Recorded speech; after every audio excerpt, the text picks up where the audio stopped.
যুক্তরাষ্ট্র থেকে ৬০,৮৭৫ টন গম নিয়ে আরও একটি জাহাজ মোংলা বন্দরের বহির্নোঙরে পৌঁছেছে।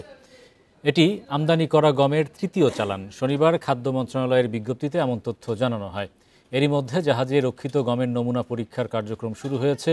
নমুনা পরীক্ষা শেষে দ্রুত গম খালাসের প্রয়োজনীয় ব্যবস্থা নেওয়া হয়েছে বলে জানিয়েছে খাদ্য মন্ত্রণালয়। এখন পর্যন্ত জি2জি ভিত্তিতে যুক্তরাষ্ট্র থেকে ৩টি চালানে মোট ১,৭৮,৬৩৬ টন গম আমদানি করা হয়েছে। এই চুক্তির আওতায় মোট ৪,৪০,০০০ মেট্রিক টন গম আমদানি করা হবে। গেল ২৫ অক্টোবর ৫৬,৯৫৯ টন গম নিয়ে দেশে প্রথম চালান পৌঁছায়।